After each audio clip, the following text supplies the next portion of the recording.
Hello learners, नमस्कार आप सभी को। द गफलत में आप सभी का स्वागत है। जैसा वादा किया था वीकेंड से पहले पहले एम्बर एंड एम्बर सीरीज को हम यहाँ पर स्टार्ट कर रहे हैं। एनसीईआरटी सीरीज स्टार्ट कर चुके हैं।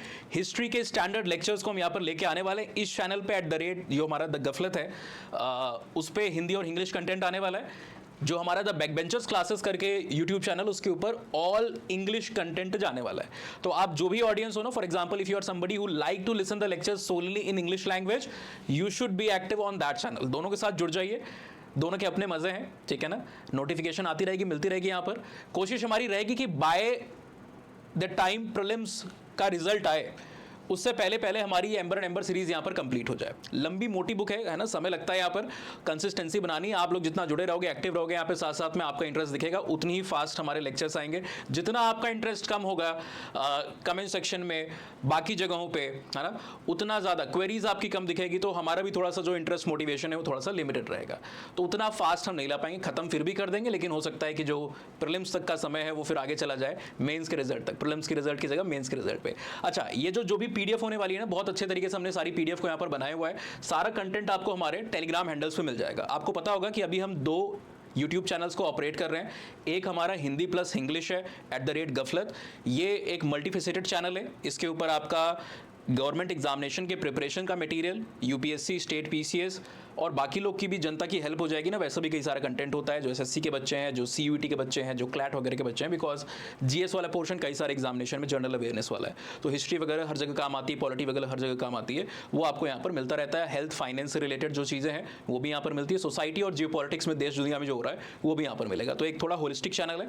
दूसरा हमारा ट्रूली कंप्लीटली एजुकेशनल चैनल है, बट वो इंग्लिश ऑडियंस के लिए, वो मतलब सिर्फ इंग्लिश के लिए। कई बच्चों का रहता है कि इसका इंग्लिश वर्जन इंस्टाग्राम पे तो एक थोड़ा सा ये शुरू हो चुका है, ट्रांसलेट बढ़िया से करता है। यूट्यूब के ऊपर उतना बढ़िया से नहीं, तो अभी हम इस चीज़ को इंग्लिश का अलग से चैनल बनाया हुआ है हमने, ठीक है ना। और हमारा जो मेन टेलीग्राम चैनल है एंथ्रोपोलॉजी डिकोडेड, ये तो हमारा सबसे पहले से है। एंथ्रोपोलॉजी की हर एक ऑडियंस, हर एक बच्चे को इस चैनल के ऊपर एक्टिव रहना चाहिए। तो आज हम यहाँ पर पहला लेक्चर को स्टार्ट करने जा रहे हैं, जो कि चैप्टर 1 है, व्हाट इज एंथ्रोपोलॉजी। जो बिगिनर्स हैं, हो सकता है उनको कई सारी बातें पहले से पता हो, लेकिन एम्बर की खासियत ये है कि इसमें कई स्कॉलरली पर्सपेक्टिव है, कई एग्जाम्पल्स, कई केस स्टडीज है जो आपको बहुत हेल्प करती है।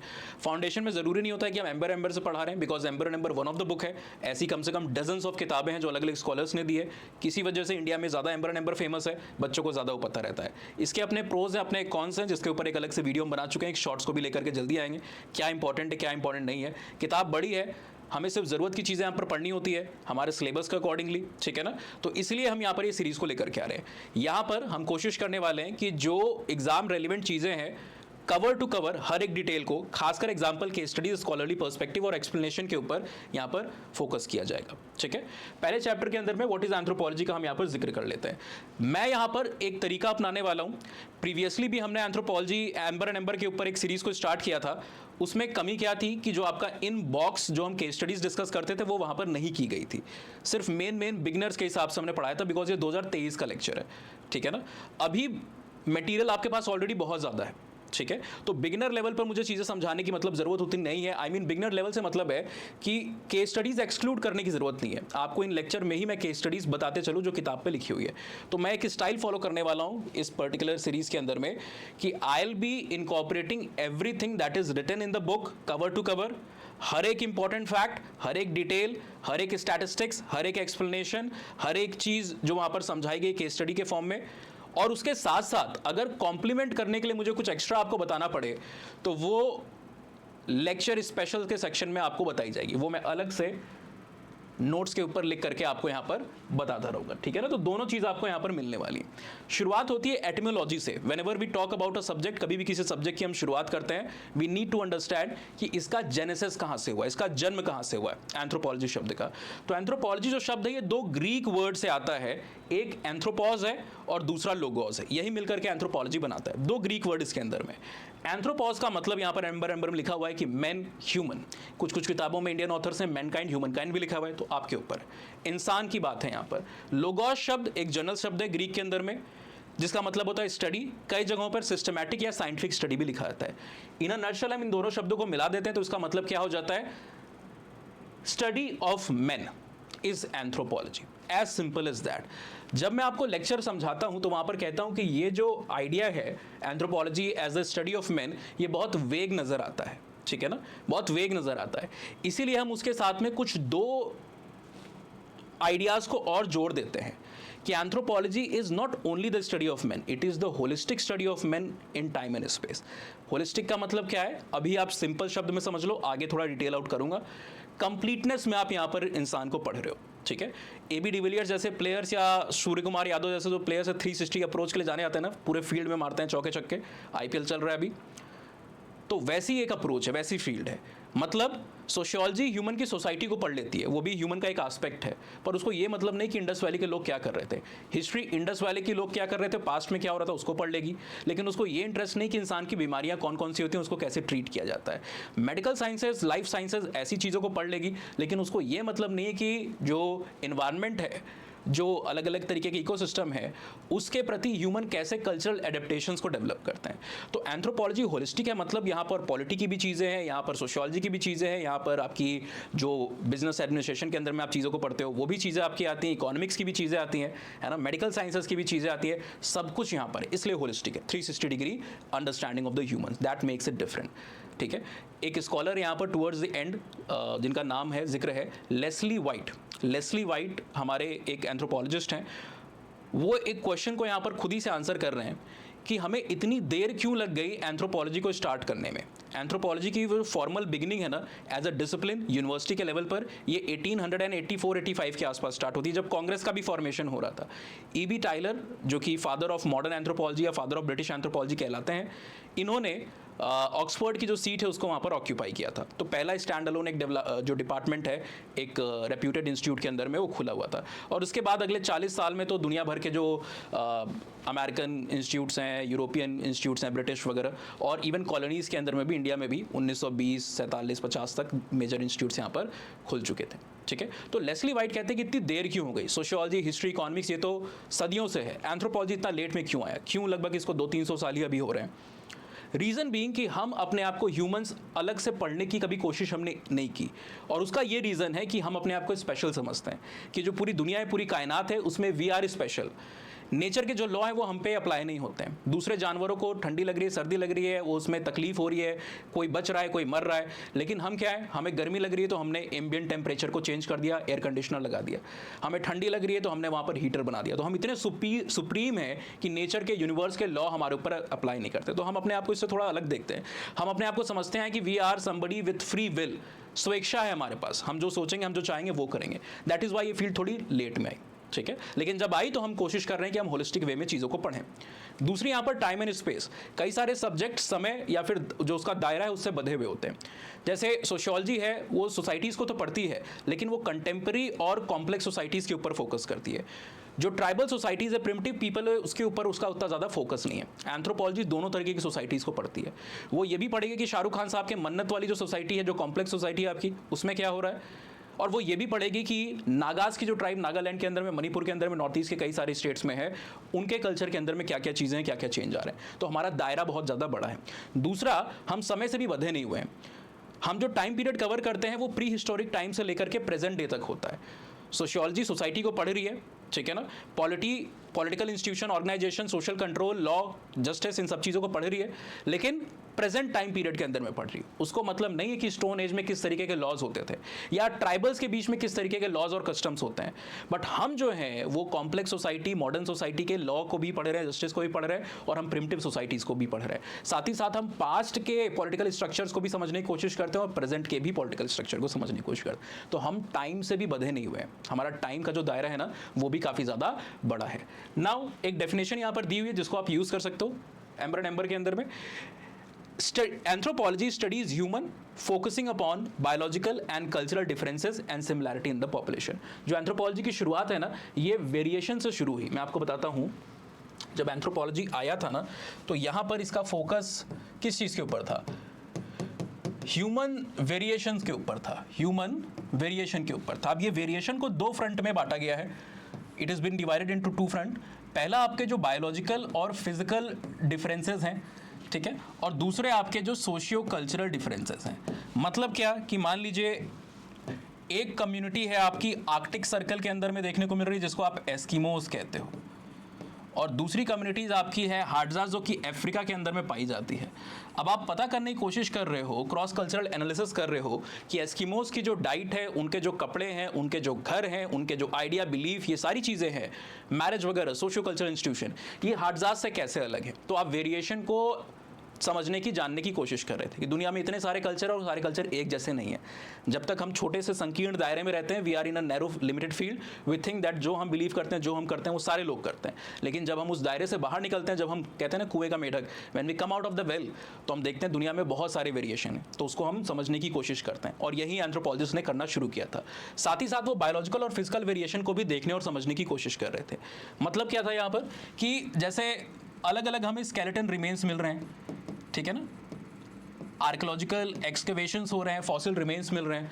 तो यहाँ पर हमने समझने की कोशिश की कि भाई अमेरिका के अंदर में अगर कोई एक रिमेन मिला है, और दूसरा अगर आप समझ लो इंग्लैंड के अंदर में आपको एक रिमेन मिला है, और तीसरा आपको चाइना के अंदर में एक रिमेन मिला है ह्यूमन के हेड का, तो इसमें वेरिएशन कैसे हैं, क्या क्या वेरिएशन है। यानी कि चाइना के अंदर में जो इंडिविजुअल के रिमेन्स मिले हैं, उसकी हाइट कैसे अलग है, उसका हेड कैसे अलग है, हेड की लेंथ, हेड की विड्थ कैसे अलग है। तो फिजिकल बॉडीली वेरिएशंस के ऊपर यहाँ पर फोकस था। तो यही बात यहाँ पर बताई गई है कि हम जो है वो सिमिलैरिटीज और डिफरेंसेस ह्यूमन पॉपुलेशन, जो आज एक्सटेंट पॉपुलेशन है, यानी प्रेजेंट डे पॉपुलेशन है, और जो एक्सटिंक्ट पॉपुलेशन है, जो अब हमारे बीच नहीं है, उनके बीच के सोशल, कल्चरल और फिजिकल वेरिएशन को समझने की जो कोशिश करता है फील्ड, उसको एंथ्रोपोलॉजी कहा जाता है। यहाँ पर एक लाइन भी लिखी हुई है जिसको आप यूज कर सकते हो। Anthropologist want to discover when, where and why humans appeared. कब हमारा ओरिजिन हुआ, कहां पर हमारा ओरिजिन हुआ। थ्योरी है ना, आउट ऑफ अफ्रीका या out of Asia, multi regional hypothesis. तो कब हुआ, कहां हुआ और क्यों हुआ, हम क्यों आए यहां पर दुनिया के अंदर में, इन सारे सवालों का, और हमारे अंदर में क्या, कब, क्या और कैसे चेंजेस आ रहे हैं, मतलब इवॉल्व कर रहे हैं। समझने के लिए आपको एग्जांपल दूं, जो कि एम्बर में नहीं है, ये चीज़ एडिशनल है। हमारे जो एंसेस्टर्स थे या दूसरे प्राइमेट्स को भी अगर आप देखोगे, वो क्वाड्रपेड हैं, 4 पैर पे चलते हैं। बट हमारी अंदर कुछ स्पेशलिटी है कि हम भाई 2 पैरों पे चलते हैं, हम बाइपेडल लोकोमोटर्स हैं। तो ये बाइपेडलिज्म कैसे, कब और कहाँ से आया, ये चेंज है ना, ये कहाँ से आया। अभी भी हमारी बॉडी में कई सारे चेंजेस होते जा रहे हैं। We are undergoing a event of micro evolution.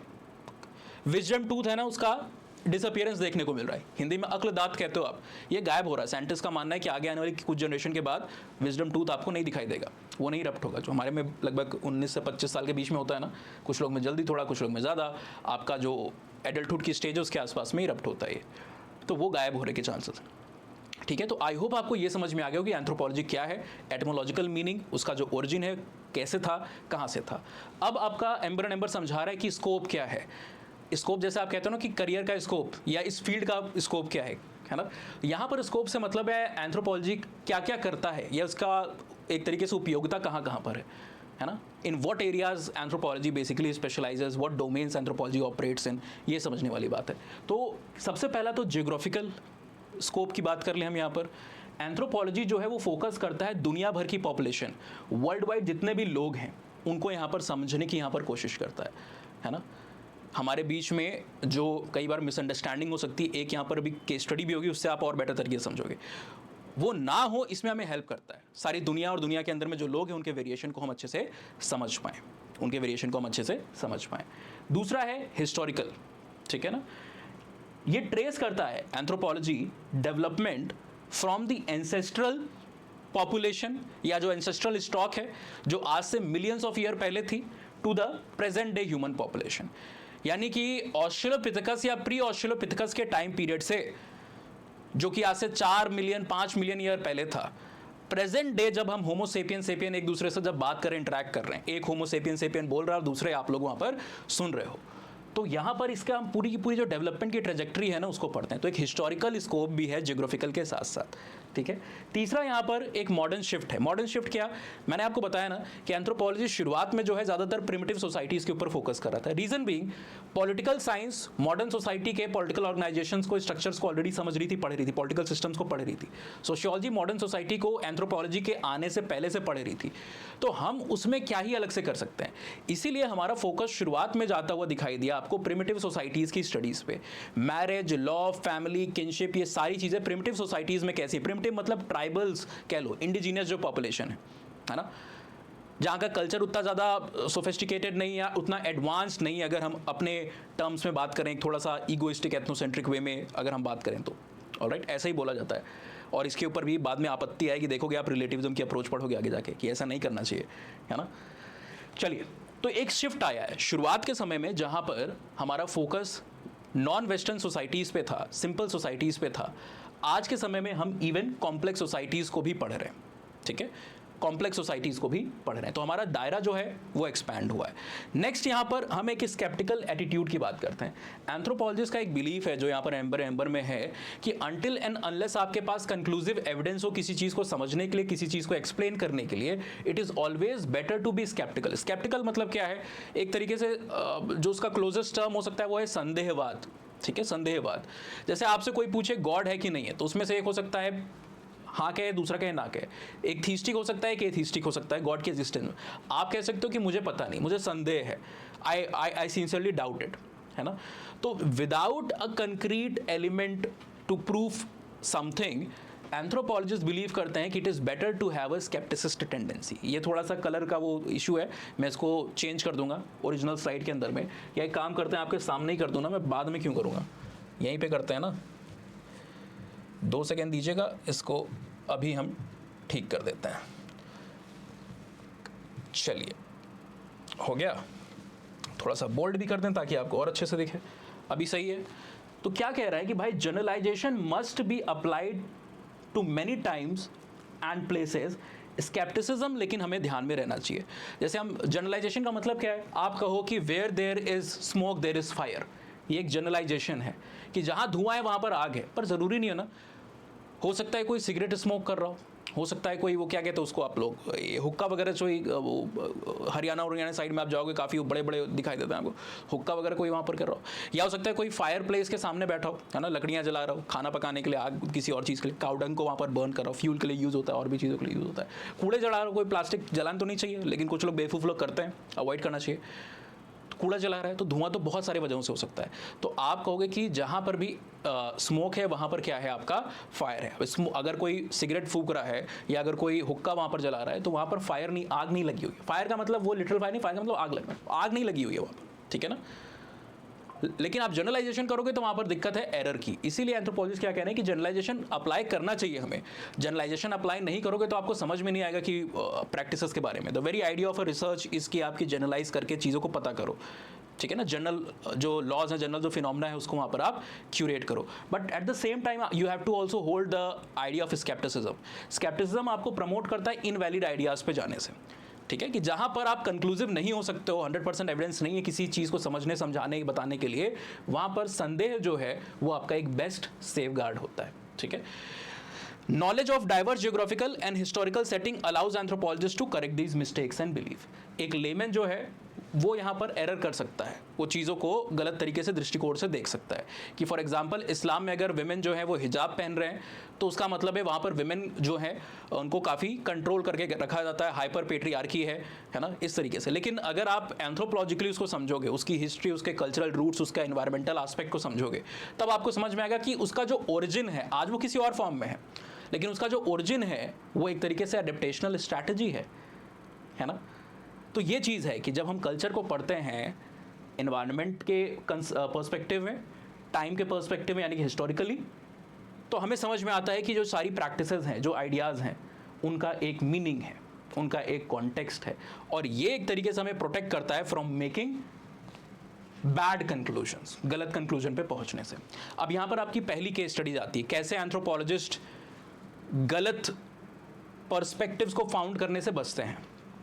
1960 तक यहाँ पर स्टडी जो आपको दिखाई दे रही है, कई सारे जो अमेरिकन एजुकेटर्स थे, एंथ्रोपोलॉजिस्ट नहीं, एजुकेटर्स, उनके बीच में प्री कंसीव्ड एक गलत ये नोशन था, एक रॉन्ग आइडिया था कि कई सारे जो यहाँ पर अफ्रीकन अमेरिकन स्कूल चिल्ड्रन हैं वो मिल्क नहीं पीते, और मिल्क नहीं पीने की वजह है पैसे की कमी, फाइनेंशियल प्रॉब्लम, है ना। तो they use to think that African जो बच्चे हैं यहाँ पर अफ्रीकन अमेरिकन स्कूल के अंदर में पढ़ाई कर रहे हैं, तो एजुकेटर्स को लगता है तो वो मिल्क नहीं पीते हैं, और रीज़न इसका ये है कि उनके पास पैसे नहीं है, तो गरीबी की वजह से नहीं पी रहे हैं। लेकिन एंथ्रोपोलॉजिस्ट को ये पता है कई साल से कि कई सारी सोसाइटीज़ के अंदर में मिल्क को सार करने की टेंडेंसी है, ठीक है ना, या फिर उसको चीज़ में किसी बाय प्रोडक्ट में कन्वर्ट करके कंज्यूम करने की टेंडेंसी है।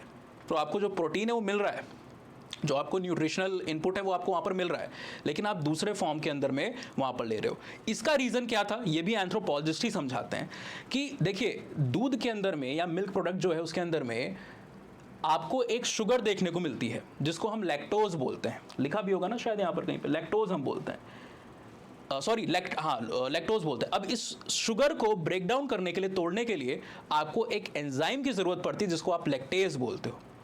दुनिया के कई सारे पॉपुलेशन में ये लैक्टेज एंजाइम एब्सेंट है, नहीं पाया जाता है, और कईयों में पाया भी जाता है, ठीक है ना।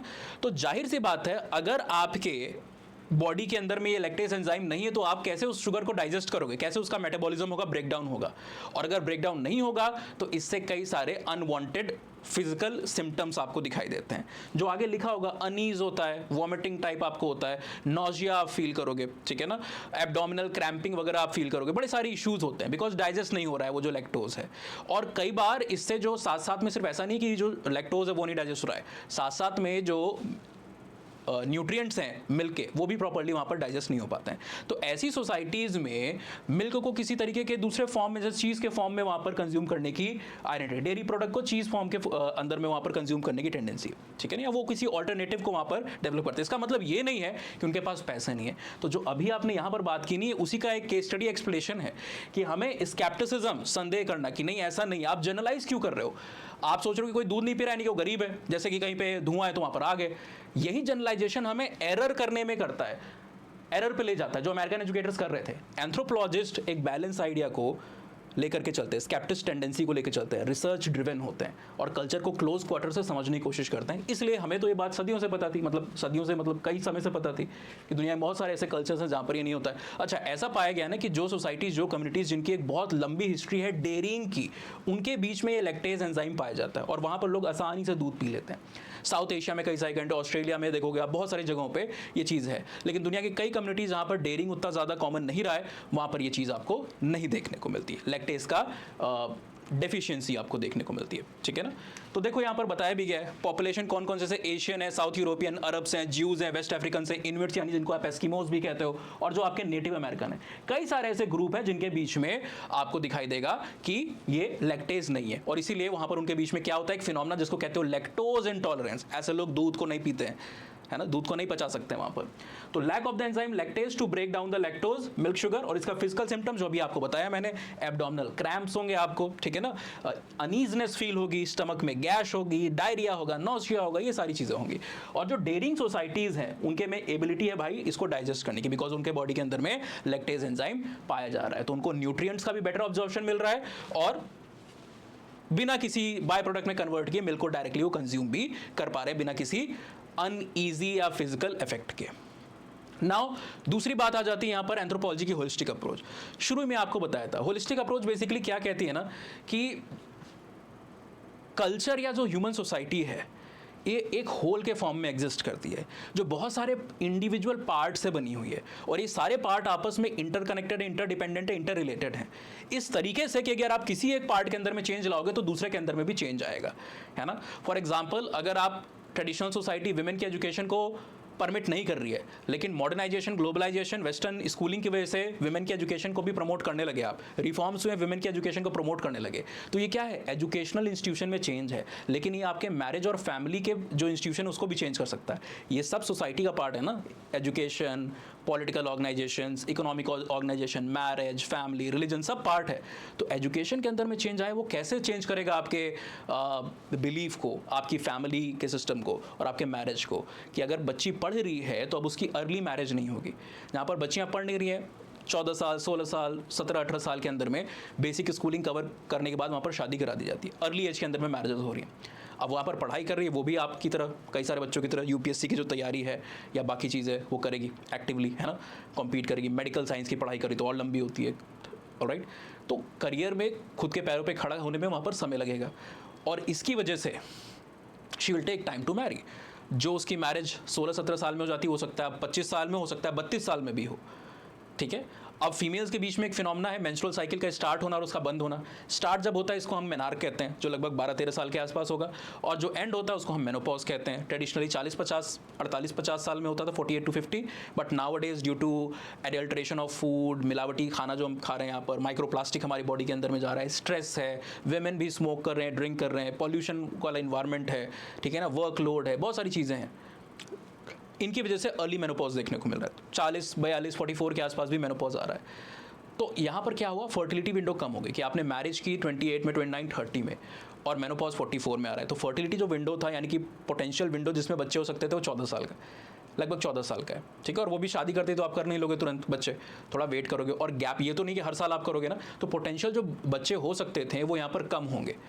अब यही सोचो कि अगर 16 साल में शादी हो जाती, ऑलराइट, शहरों के अंदर में नहीं हो, आप पढ़े लिखे नहीं हो तो जॉब नहीं मिलेगी, तो वर्क का स्ट्रेस नहीं है, पढ़े लिखे नहीं हो तो ट्रेडिशनल जो ऑर्थोडॉक्शियल वो चीज़ें हैं, जो कल्चरल इन्वायरमेंट है, उसकी वजह से इंसान घर ही पर रहेगा, अपने घर गांव में रहेगा, शुद्ध खाने को खाएगा, शुद्ध हवा है वहाँ पर, कोई एडल्ट्रेशन नहीं है, लिकर, इंटॉक्सिकेंट, ये सिगरेट वगैरह ये सारी चीज़ें वहाँ पर नहीं है ना। तो मेनोपॉज की जो एज होगी वो भी ज़्यादा होगी। तो फर्टिलिटी विंडो मान लो आप 16, 17 से या 19 में भी शादी हुई तो 48, 49 तक है, इतना बड़ा फर्टिलिटी विंडो आपको दिखाई दे रहा है, ठीक है। 30 ईयर्स का आपको लगभग फर्टिलिटी विंडो दिखाया जा रहा है, कंपेयर टू इस केस में जहाँ हमने 12 देखा, 2 गुना का वहाँ पर अंतर आपको दिखाई दे रहा है। Sorry, so this is what I was talking about, ठीक है।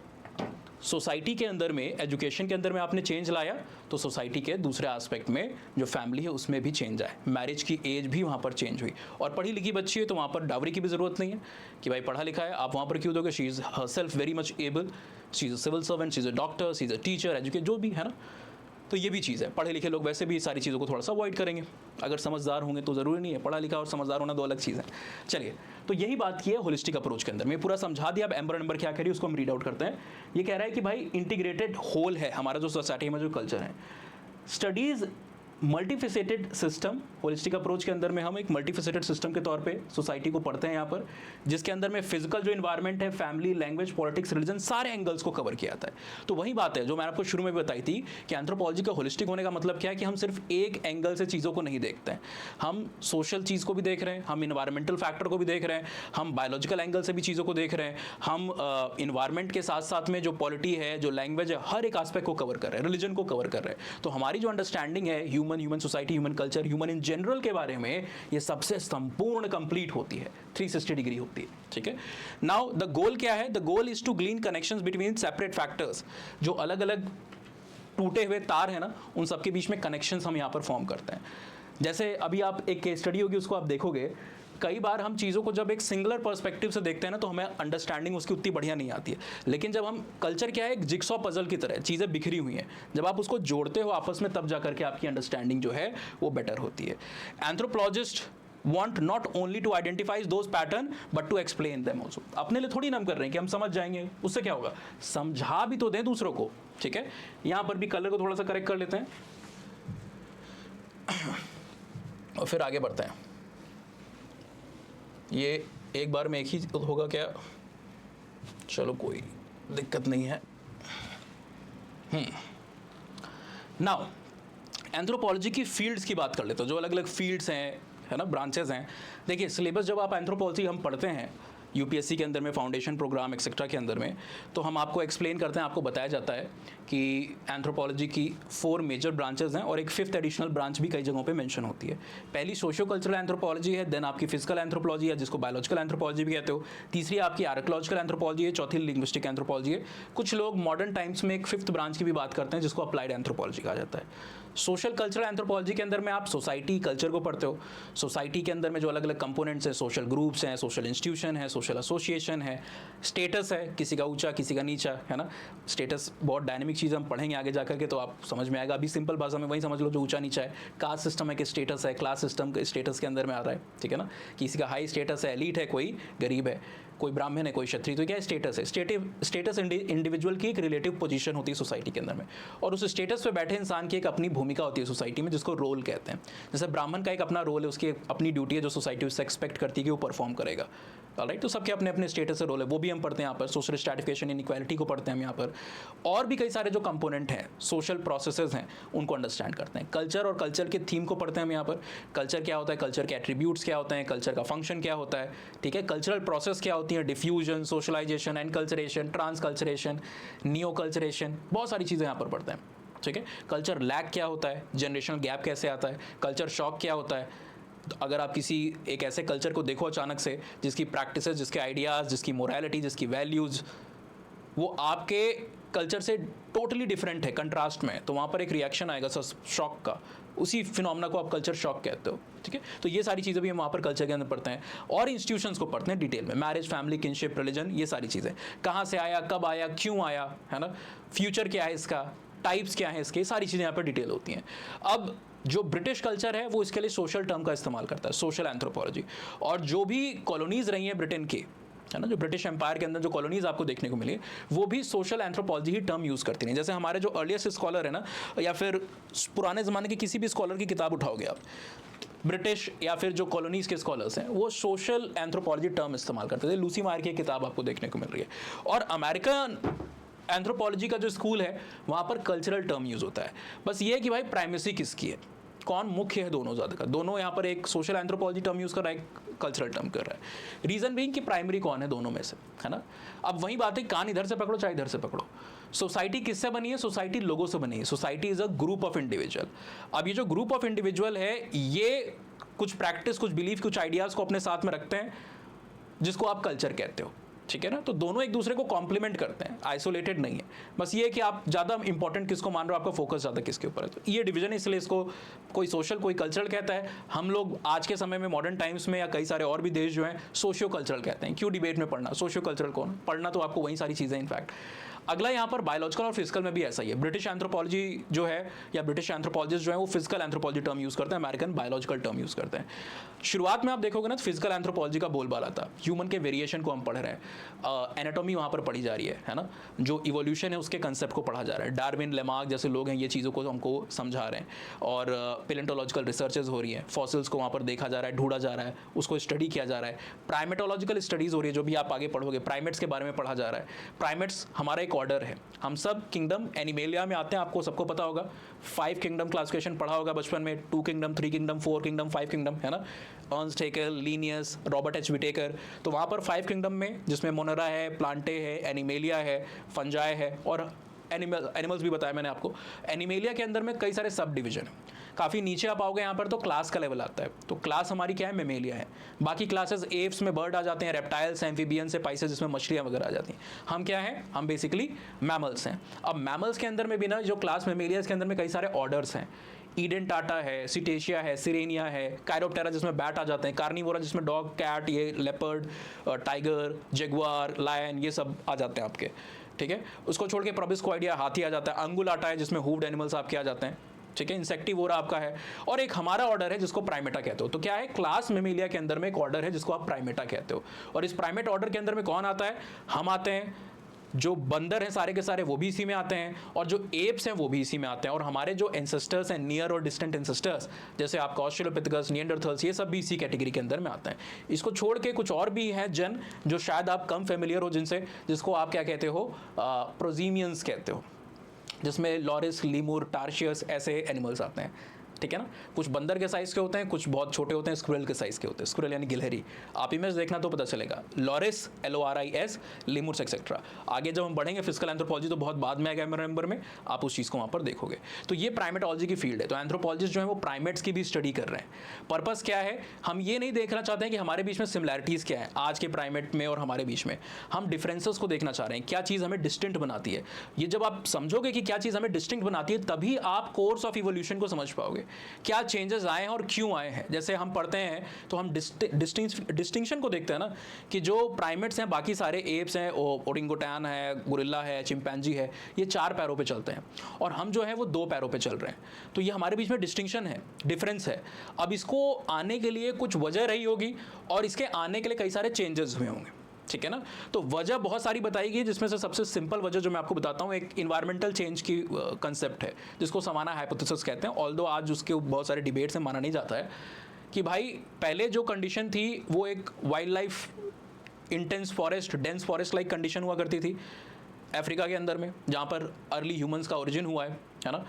फिर ये जो कवर है, फॉरेस्ट कवर, वो डिक्लाइन हो जाता है और जो ग्रासलैंड टाइप का इकोसिस्टम है, सवाना लाइक इकोसिस्टम है, वो प्रिवेल करता है। अब पेड़ ही नहीं रहे, पेड़ के ब्रांच नहीं रहे, तो आप चलोगे किस पे? तो आपको जमीन पे आना पड़ेगा। You have to come down on the ground. और ग्राउंड पे आने के लिए फिर इतनी टॉल ग्रासेस है, ग्रासेस इतनी छोटी छोटी तो है नहीं, है ना, ग्रासेस भी टॉल हैं। आप 4 पैरों पे चलोगे तो ग्रास के पार दिख नहीं रहा है, तो इससे प्रॉब्लम क्या होगी? एक तो भाई कोई अगर शिकार है आपका, उसको भी नहीं देख पाओगे, और किसी का अगर आप शिकार हो तो उससे बचने के लिए भी आप उसको देख नहीं पाओगे, अचानक से अटैक कर देगा। ठीक है, सो एक तरीके से फील्ड हमारी बढ़ जाती है, विजुअल फील्ड जो है हमारी, दूर तक हम देख सकते हैं अगर हम 2 पैरों पे खड़े हो। 2 पैरों पे खड़े होने से हाथ भी फ्री हो जाते हैं, तो हम टूल्स को भी कैरी कर सकते हैं, वेपन्स को भी कैरी कर सकते हैं, फूड को और जो बेबी है उसको भी हम दूर तक आसानी से कैरी कर सकते हैं। तो ये सारी वजहें रही होंगी जिसकी वजह से बाइपेडल लोकोमोशन आया, और इसके आने के लिए कई सारे चेंजेस भी हुए। जैसे आप एप्स में देखोगे ना, तो उनकी स्पाइन में एक सिंगल सी शेप कर्व होता है, सी शेप्ड कर्व होता है। हमारी में एस शेप्ड 4 कर्व है आपको, है ना, देखते हो आप, लंबर है, सर्वाइकल है, थोरैसिक है, ठीक है ना, सैक्रल कर्व है। कई बार लंबर पेन हो रहा है, सर्वाइकल में दर्द हो रहा है यहाँ पर, तो क्या ये आपके 4 कर्व्स दिखाई देते हैं, जो हमारे एक तरीके से बैलेंस को बॉडी के मेंटेन करने के लिए बने हुए हैं। करेक्ट? तो चेंजेस आए, तो आप ये सब पढ़ते हो, प्राइमेटोलॉजी, पैलेंटोलॉजी, फॉसिल स्टडीज ये करते हो। ये फिजिकल एंथ्रोपोलॉजी था। बाद के समय में अराउंड मिड 20th सेंचुरी हम मॉलिक्यूलर लेवल पर चीज़ों को देखने समझने लगे। जेनेटिक्स जो है वो काफ़ी तेज़ी से ग्रो कर रही थी, ठीक है ना। डीएनए की स्टडीज़ हैं, ये सब आपको देखने को मिल रही हैं। Double standard nature, chromosomal aberration, microscopy भी बहुत हाई लेवल पर पहुँच चुकी थी। तो वहाँ पर हम विद इन द बाहर की जगह अंदर अब आकर के चीज़ों को देख रहे हैं, समझ रहे हैं, बॉडी के बाहर से नहीं देख रहे हैं। जैसे आपका ये जो स्पाइन है, ये तो बाहर से दिख जाएगी, है ना, बाहर से मतलब जिंदा इंसान की नहीं, जिसका स्केलेटन रिमेन्स है। ये जो हेड है बाहर से दिख रहा है, किसी का चौड़ा है, किसी का पतला है, किसी की हाइट ज़्यादा है, किसी की हाइट कम है। ये तो फिजिकल सरफेस लेवल से चीज़ दिख रही है। हमारे अंदर डीएनए तो सेल में है ना, सेल में कैसे देखोगे आप? माइक्रोस्कोपीज देखना पड़ेगा। तो मॉलिक्यूलर लेवल पर जो चीज़ यहाँ पर बनने लगी, यहाँ पर बायोलॉजिकल एंथ्रोपोलॉजी का जन्म होता है, एक नई फील्ड का वहाँ पर जन्म होता है। तो एक मैं आपको फैक्ट दे रहा हूँ, अभी आपके लिए ज़रूरी नहीं है, पर आप इसको नोट कर सकते हो।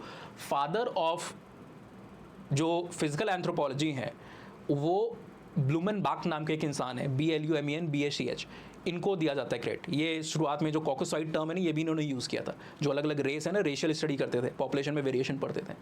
और वॉशबर्न जैसे लोगों को मॉडर्न एंथ्रोपोलॉजी का फादर, यहाँ मॉडर्न नहीं, मॉडर्न बायोलॉजिकल एंथ्रोपोलॉजी का, या मॉडर्न फिजिकल एंथ्रोपोलॉजी या बायोलॉजिकल एंथ्रोपोलॉजी के फादर के तौर पे देखा जाता है। तो ये एक एक्स्ट्रा फैक्ट है जिसको आप बाद के समय में बताऊंगा, यूज़ करोगे। यहाँ पर जो चीज़ मैंने आपको बताई वो शॉर्ट फॉर्म में। अच्छा, अभी तो 2 ही हुआ है ना, 2 ब्रांचेस और हैं। एक आपकी आर्कियोलॉजिकल नाम से ही आपको पता है, आप पास्ट ह्यूमन सोसाइटीज़ और कल्चर को पढ़ते हो, उनकी फूड हैबिट्स क्या थी, वो किस तरीके के टूल्स को यूज़ करते थे, एक्सेट्रा एक्सेट्रा, उनकी लाइफ कैसे थी। ये आर्कियोलॉजी है। Stone age, metal age, palaeolithic, mesolithic, neolithic, all these things basically you deal, ये आर्कियोलॉजी में होता है, ठीक है। देन लिंग्विस्टिक है, जहाँ पर हम लैंग्वेज को पढ़ते हैं, और लैंग्वेज की स्टडी भी बहुत ज़रूरी है, because language is the vehicle of culture. वो गाड़ी है जिससे कल्चर आगे बढ़ता है, ठीक है ना। कल्चर में क्या है? आइडियाज़ है, बिलीफ है। बिलीफ क्या है? एक रिलीजन जो आपका है वो बिलीफ का फॉर्म है। आपके जो कस्टम है, कैसे खाते हो, क्या करते हो, क्या नहीं करते हो, सब कल्चर का पार्ट है। ये आपको कैसे पता चलता है? या तो कोई आपको बताता है, और बताता है तो आप सुनते हो, उसको हियर आउट कर रहे हो, तो या आप कहीं से पढ़ते हो, आपका कल्चर क्या है, दूसरों का कल्चर क्या है। तो ईदर यू रीड और you basically here it from somebody. चाहे आप सुन रहे हो, चाहे आप पढ़ रहे हो, दोनों में क्या है? लैंग्वेज का यूज़। तो language is the vehicle of culture, इसी से कल्चर की गाड़ी आगे चलती है। That is Y anthropologist language के ऊपर भी बहुत फोकस करते हैं, और इस फील्ड को हम लिंग्विस्टिक एंथ्रोपोलॉजी कहते हैं। इसके अंदर में कई सारे सब एरियाज़ हैं, जैसे डिस्क्रिप्टिव, या जिसको स्ट्रक्चरल लिंग्विस्टिक बोलते हो, historical linguistic, socio ethno linguistic, कई सारी फील्ड है। एक बार यहाँ देख लेते हैं एम्बर एग्जैक्टली क्या क्या कह रहा है, बिकॉज थोड़ा सा उसने कन्फाइंड इनडायरेक्ट वे में किया है, इसलिए मैं उसको थोड़ा सा पिरोने की कोशिश कर रहा हूँ एक स्ट्रिंग के अंदर में। पहला इसने कहा कि भाई आप बायोलॉजिकल जो सब्जेक्ट है, ह्यूमन पैलेंटोलॉजी, पैलेंटोलॉजी क्या होता है? फॉसिल की स्टडी करते हो। ह्यूमन पैलेंटोलॉजी, ह्यूमन फॉसिल्स को आप स्टडी कर रहे हो, किसी भी फॉसिल को नहीं। और यहाँ पर आप क्या कोशिश कर रहे हो कि आप ह्यूमन वेरिएशन को समझ पाओ, ठीक है ना। देन आपके कल्चरल जो सब्जेक्ट है, कल्चरल जो एरियाज, उसमें आर्कियोलॉजी आता है। पास्ट कल्चर्स को समझ रहे हो कि उनकी डाइट क्या थी, है ना, वो क्या खाते थे, कैसे रहते थे, ये सारी चीज़ों को समझ रहे हो। एथनोलॉजी जो होती है, एथनोलॉजी मतलब कल्चर की स्टडी को या कंपैरिजन को कहा जाता है। कंपैरेटिव स्टडी है, यहाँ पर आप कल्चर के बारे में पढ़ लो, दुनिया में जो अलग अलग कल्चर होते हैं, ठीक है। देन आपकी यहाँ पर एक लास्ट फील्ड है जिसको अप्लाइड या प्रैक्टिसिंग एंथ्रोपोलॉजी कहते हैं। एंथ्रोपोलॉजी में जो थ्योरेटिकली आप इतनी सारी चीज़ें पढ़ रहे हो, उनको रियल वर्ल्ड में आप कैसे अप्लाई कर सकते हो for solving real human problems, है ना। सिर्फ पढ़ने से क्या होगा, जो आप मेडिकल साइंस में पढ़ रहे हो कि सिर्फ लेक्चर देने के लिए थोड़ी ना पढ़ रहे हो, डिजीज़ के बारे में जो पढ़ रहे हो, आप ट्रीटमेंट के लिए पढ़ रहे हो ना। तो ये थ्योरीज को जो पढ़ रहे हो, जो ज्ञान आप इकट्ठा कर रहे हो, how you can utilise it to solve real world problems. Policy making में, डिसीजन मेकिंग के अंदर में, ट्राइबल को लेकर के कोई डिसीजन होना है, कोई लॉ बनना है, उसमें कैसे यूज़ कर सकते हो। कोई ट्राइबल्स का या किसी का भी कॉन्फ्लिक्ट है या किसी भी तरीके का इशू है, दंगे हैं, कम्युनलिज्म का इशू है, रीजनलिज्म का इशू है, how you can utilise anthropological knowledge to address those issues. That is pretty much the part of the fifth branch. ये ऑफिशियल ब्रांच नहीं, ऑफिशियल 4 ही ब्रांच होती हैं, socio cultural, physical, biological, archaeological और last जो हमने यहाँ पर बात की which is called as linguistic. ये एक एक्स्ट्रा है जिसको कुछ लोग मानते हैं, कुछ लोग नहीं मानते हैं, पिरामिड के बाहर रखते हैं। दैट इज अप्लाइड और what is also called as this practising anthropology. Next यहाँ पर आप देखो एक एक ब्रांच के बारे में थोड़ा बहुत इंफॉर्मेशन दिया गया है। जैसे बायोलॉजिकल एंथ्रोपोलॉजी का यहाँ पर अगर हम ब्रेक डाउन करें तो इसमें पहला आपका पेलेंटोलॉजी आ जाता है, जो अभी आपको बताया। यहाँ पर आप फॉसिल्स को पढ़ते हो, ह्यूमन पेलेंटोलॉजी का मतलब ह्यूमन फॉसिल्स को पढ़ते हो। आप देखोगे ऑस्ट्रेलोपिथेकस के फॉसिल, निएंडरथल के फॉसिल्स, होमोसेपियन के फॉसिल कैसे अलग हैं, कैसे डिफरेंट है, क्या सिमिलैरिटी हैं। तो आपको ट्रेजेक्ट्री ऑफ इवोल्यूशन पता चलेगा, कब किस टाइम पीरियड में कौन कौन से चेंजेस आए। अच्छा, तो कैसे पता चलेगा क्रोनोलॉजिकली कि कौन से चेंजेस आए, उसके लिए आपको डेटिंग करनी होगी। आपके सामने ऑस्ट्रेलोपिथेकस का फॉसिल है, आपके सामने निएंडरथल का फॉसिल है और हमारा होमोसेपियन का फॉसिल है। आपको ये तो दिख जाएगा कि इसमें ये डिफरेंट है, इसमें ये डिफरेंट है, इसमें ये डिफरेंट है, पर ये कैसे पता चलेगा कौन पहले का है कौन बाद का है। तो वहाँ पर आता है डेटिंग का मेथड। 2 तरीके की डेटिंग होती है, एक रिलेटिव और एक आपकी एब्सोल्यूट। ये डेटिंग वो टिंडर और ये बम्बल वाली डेटिंग नहीं है। ये डेटिंग एक वो मेथड है, साइंटिफिक मेथड, जिससे आप पास्ट रिमेन्स का एक तरीके से हिस्टोरिकल एंटिक्विटी को पता करते हो। आप ये जान पाते हो कि चीज़ों के में अंदर पहले क्या था। So that is what is called as the field of palaeontology. ठीक है। दूसरा, हम यहाँ पर ह्यूमन वेरिएशंस को पॉपुलेशन के लेवल पर पढ़ते हैं, जो जिंदा पॉपुलेशन है। पेलेंटोलॉजी में तो स्केलेटन रिमेन्स को पढ़ रहे हो ना। Human variation among the present population जो आपकी है, लिविंग कंटेम्प्रेरी पॉपुलेशन है, उसको भी हम यहाँ पर स्टडी करते हैं।